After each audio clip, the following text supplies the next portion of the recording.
किसी को दिल बहलाने के लिए झूठ की उम्र कितनी हो सकती है मुझे बताएं।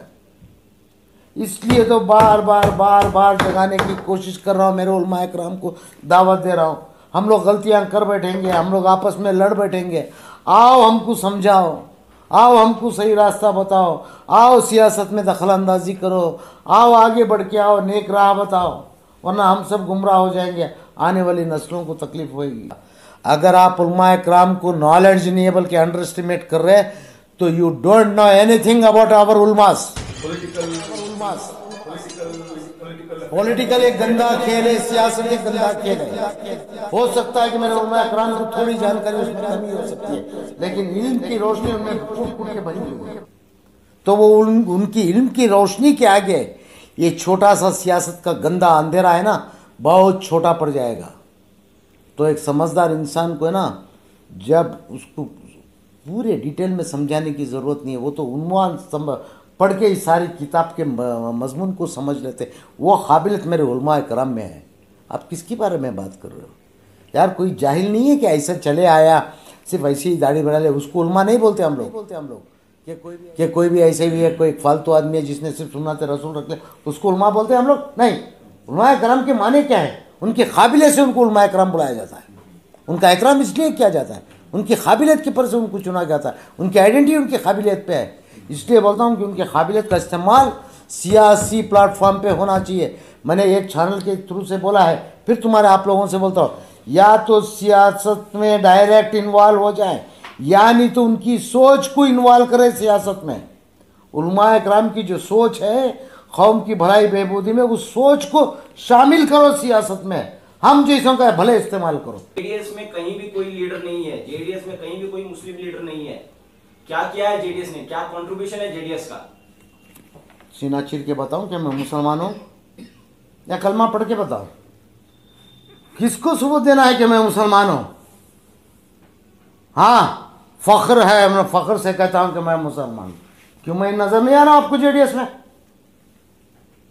है कई सौ है। बिरदी का प्रोग्राम नहीं देखे? मुसलमानों की तादाद, लीडरों की तादाद नहीं देखे? यहाँ से लेके वहाँ तक मुसलमानों को नहीं देखे आपने? देखे, लेकिन देख के अगर नहीं देखना चाहते तो ये तुम्हारा प्रॉब्लम है, तुम्हारी नज़रों में कसूर है। हमारी पार्टी में ताकत है, हम मुसलमान हैं। इंशाअल्लाह उलमाए किराम को दावत दे रहा हूँ ताकि ज़्यादा से ज़्यादा तादाद में आओ जनता दल में बोल के उनको बोलो, दम आए तो कांग्रेस में बुलाए, उनको पूछ के आना पड़ेगा दिल्ली से। मुझे पूछने की ज़रूरत नहीं, क्योंकि मेरे लीडर बेंगलोर में रहते हैं और वो हक मेरे को दिया गया है। और अच्छी तरह से मेरे पार्टी के लीडर जानते हैं कि मुसलमान के ताउन के बगैर हमारी पार्टी इख्तिदार में नहीं आ सकती है, जिसका सबूत है 1996 में एक बार इख्तिदार में आई थी हमारी पार्टी, जब देवगौड़ा जी सीएम बने थे। तो अच्छी तरह जानने की वजह से अब मुसलमानों का प्लेटफॉर्म बड़े दिलचस्पी के साथ, बड़े जोश के साथ टाइट, यानी एक प्लेटफॉर्म क्रिएट करने के लिए हम लोग चले। हम लोग इस पार्टी में इतने मुसलमान को लाना चाहते हैं, जो कोई भी आना चाहता है उसको लिए वेलकम कर रहे हैं, ताकि हम अपनी पार्टी को मजबूत कर सके और दोबारा सिंगल लार्जेस्ट पार्टी बना के कर्नाटका की, इस कर्नाटका की ना कि मुसलमान को, सारी आवाम को खुश और खुर्रम और सुकून की जिंदगियाँ देना चाहते हैं। परसेंटेज मुसलमान की कुछ भी हो तो गैरतमंद मुसलमानों अपनी अहमियत को समझो। मुसलमान के बगैर इस देश की राजनीति नहीं हो सकती। कोई भी राजनेता मुसलमान का नाम लिए बगैर राजनीति कर ही नहीं सकता। रही बात बीजेपी की, बीजेपी आज इख्तिदार में जो आई है, हम मुसलमानों का नाम ले लेके तो पावर में आई है। चैलेंज है बीजेपी वालों को भी ज़फरुल्लाह खान का, 4 अल्फाज का इस्तेमाल ना करो। मुसलमान, इस्लाम, टेररिस्ट और पाकिस्तान, ये 4 वर्ड छोड़ के अगर भाषण दे दो तो फिर मैं भी मान लूँ कि हाँ तुम्हारे भाषण में दम है।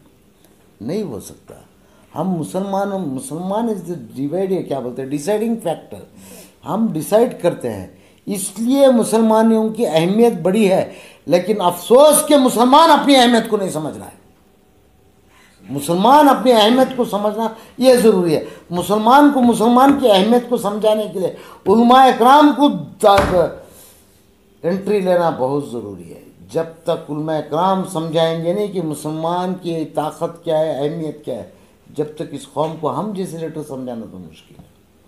कोई कहता है कि सारे मुसलमानों का एक leader, this is next to impossible. तो इस देश में मुसलमान का अहम रोल है, इसीलिए तो मुसलमान के बगैर ना सियासत है ना किसी की दाल गलती है। एक आखिरी सवाल सर, उलमा कराम को बार-बार दावत दे रहे हैं कि आपको भरोसा है उलमा कराम सियासत में आएंगे? आएंगे, क्योंकि आएंगे, आएंगे, 10 पत्थर मारूंगा, 9 चूक जाएंगे इंशाअल्लाह ताला। अल्लाह की जात के भरोसा एक तो लगेगा, कोई तो उलमा आएगा। ये मेरा कोरोना के टाइम पे उनके ऊपर एक इल्जाम लगा था कि उनकी तरफ से वबा फैला रहे हैं करके, तो ये सब जानने के बाद कि उलमा सियासत में आना। मैं यही ऑफिस से, यही टेबल, यही चेयर पे बैठ के पहला इंसान हूँ जो मैंने उसके पूरी देश के खिलाफ आवाज़ उठाई थी। उन्होंने जो हमारे जो थे ना तबलीगी जमात के जो लोग, उनके बारे में मैं यही ऑफिस से, मेरे पास मोस्टली उदिया चैनल होएगा, उसमें मैंने स्टेटमेंट किया था कि बेखुसरों को कसूरवार ठहराया जा रहा है, इसका अंजाम भुगतना पड़ेगा। बल्कि मैंने बेखुसूर होने का दावा from the day of beginning मैंने किया था।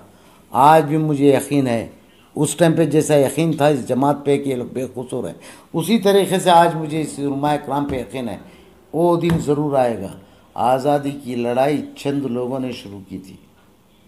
अगर उन चंद में ये आज की सियासत के रुख को बदलने के लिए उन चंद में मेरा नाम भी आता है तो अल्हम्दुलिल्लाह मैं उस पाक परवरदिगार का शुक्रगुजार हूँ कि इस काम के लिए उसने मुझे चुना। आएगा वो वक्त, आएगा, ज़रूर आएगा। सर, प्रेस कॉन्फ्रेंस में बता रहे हैं कि उलमा कराम को सियासत में आना है। क्या आपने किसी उलमा कराम से एक दफ़ा बात करने की कोशिश की इसके बारे में? फ़ोन पे ग्राउंड लेवल के उलमा कराम से मेरा ताल्लुक़ तो है, बातचीत चल रही है। अभी तक मैंने कोई भी स्टेट लेवल के हो या नेशनल लेवल के उलमा कराम से मैंने मुलाकात नहीं की। वक्त का इंतज़ार कर रहा हूँ क्या ऐसी बड़ी मीटिंग कि ये पहल किधर से शुरू होगी। ये कहीं से ना कहीं से शुरू होगी। वो लोग भी आपस में गुफ्तगू करने का वक्त दिया हूँ मैंने, क्योंकि वक्त अभी हमारे पास बाकी है। तो वो वक्त आएगा तो मैं दिल्ली भी पहुँचूँगा, स्टेट में भी पहुँचूँगा, हर किसी के दरवाजे पे पहुँचने की कोशिश करूँगा। कौम को जगाने का काम लगातार करते रहूँगा। Thank you sir.